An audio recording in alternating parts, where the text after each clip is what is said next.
The reality responds to your frequency, not your words. How does it work, Solis?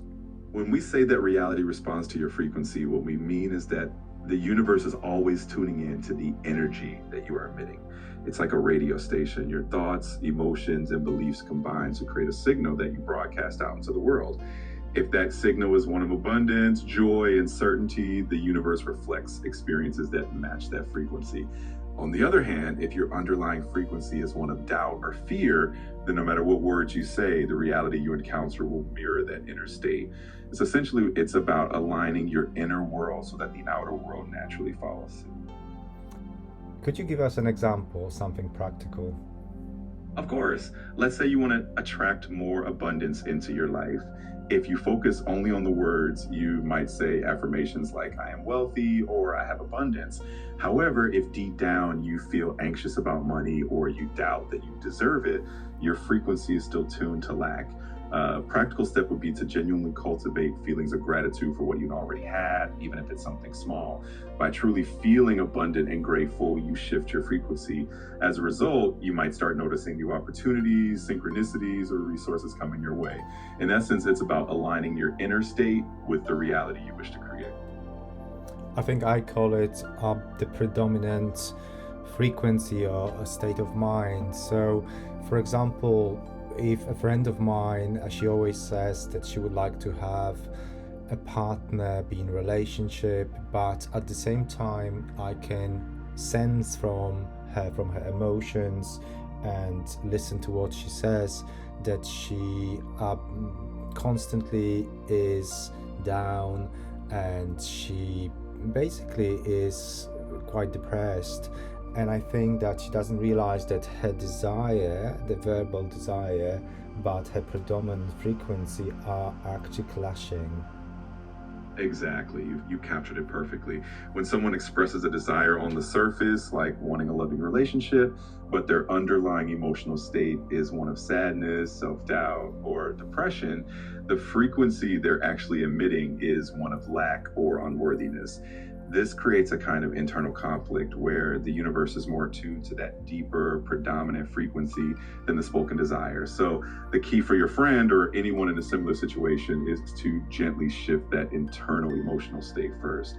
By cultivating self love, joy, and a sense of completeness within, the external reality will naturally begin to reflect that inner harmony, and the desired relationship will align more easily.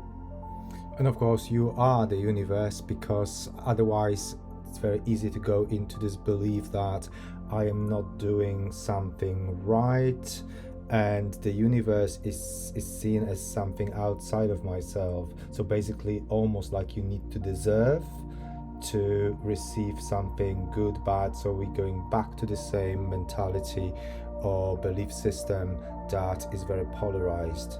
Exactly. And that's such an important realization.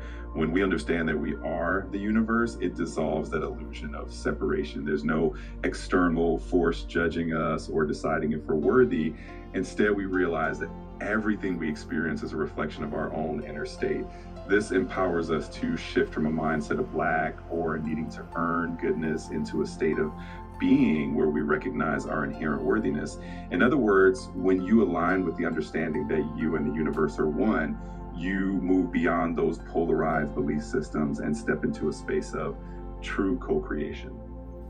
And would you say that one's predominant state of being frequency is, it's, oh, well, of course, it is always going back to beliefs, but it is expressed through thoughts, through emotions, starting from emotions and thoughts, and then speech, actions. And I think I noticed as a therapist that very often it's quite easy to detect those beliefs that one might not be aware of, the way people express themselves verbally. Absolutely. Our predominant state of being or frequency truly begins at that deep level of belief.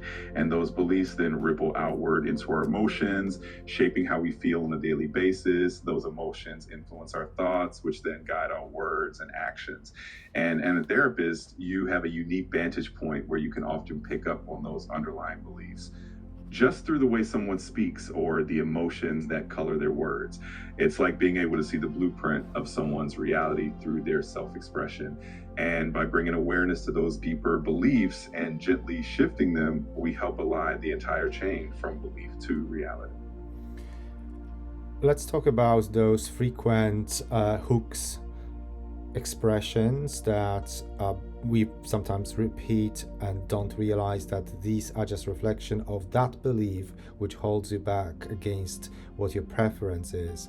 For example, I'm only a human, it's easier to say than do, it always happens to me. Can you give us some more examples and explain how it works? Absolutely. Those little phrases we often repeat can be like windows into our subconscious beliefs. For instance, when someone says, I'm only human, it might reflect the belief that they are limited or that mistakes are inevitable and insurmountable. This can subtly reinforce a sense of helplessness. Another common one, it's easier said than done, can indicate a belief that change is difficult or that their goals are out of reach. And when someone says, it always happens to me, it can reflect a belief in being a victim of circumstance rather than a creator of their own reality. By becoming aware of these phrases and the beliefs behind them, we can begin to shift them. It's all about noticing the patterns and then consciously choosing new, empowering language that aligns with the reality we actually want to create. So these phrases are very often quite self-hypnotic. They work as self-hypnosis because we actually repeat within ourselves, outside those sentences which actually clearly state what blocks us. Exactly. They really do act like a form of self-hypnosis. When we repeat these phrases, we're essentially reinforcing and reaffirming the beliefs that lie beneath them. And over time, they can become almost like a script that we internalize, making it even more challenging to shift out of those patterns. But the good news is that once we become aware of these self-hypnotic patterns, we can consciously choose new empowering statements that align with our true desires. By doing so, we essentially reprogram our subconscious mind and clear away those old blocks, making room for new positive beliefs and experiences. Something like I'm a human and so much more. It is very easy to say and it is so much easier to do, and good things always happen to me. I always attract to myself good people, good situations. That's the very easy way to reframe those limiting beliefs. Absolutely. Reframing those old limiting beliefs with positive, expansive affirmations can shift our entire outlook and energy. When we say, I'm human and so much more, we acknowledge our limitless potential. When we remind ourselves that things are easier than we once believed, we allow room for ease and flow. And by affirming that good things always come our way, we set the stage for positive experiences and attract those uplifting situations into our lives. It's all about consciously choosing language that empowers us and aligns with the reality we truly want to create.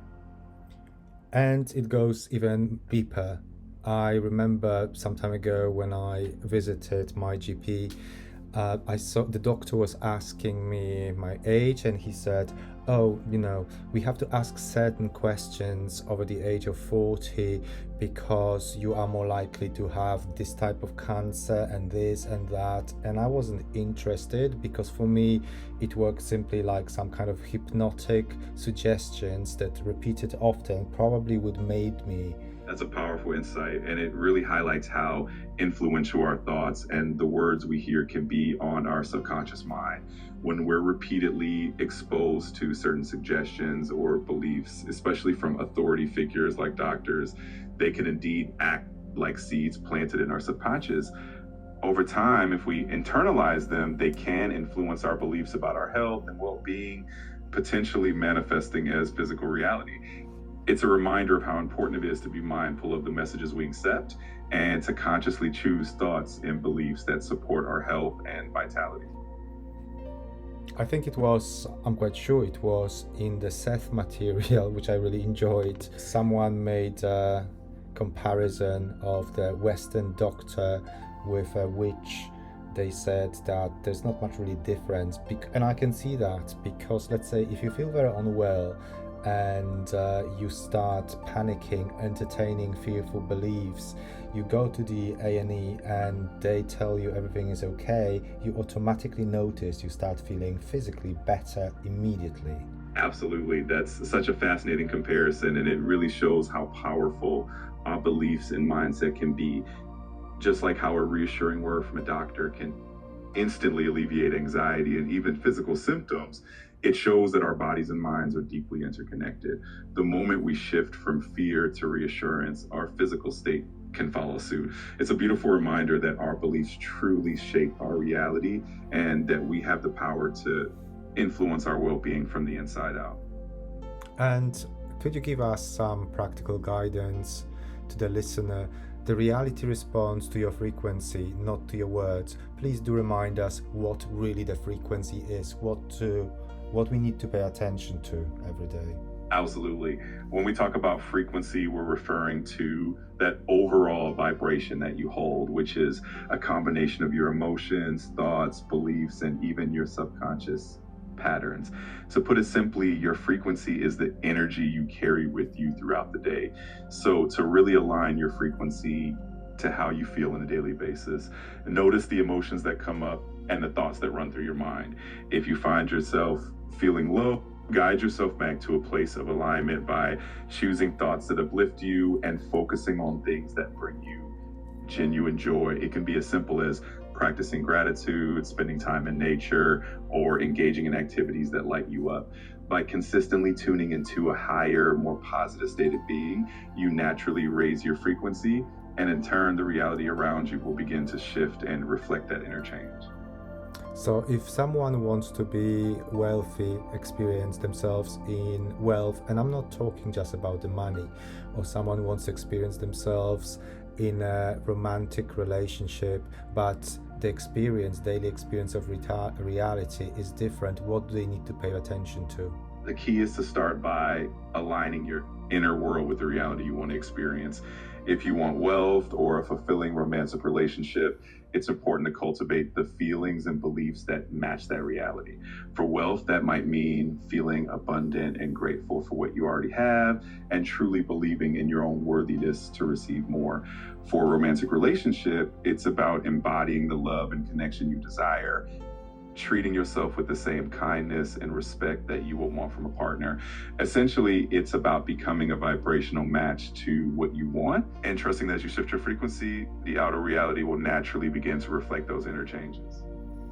And I think it's also fair to ask oneself a very honest question. Look at my own life and ask myself, the way I am today, with my challenges, with my joys, with everything, would I like to date that person?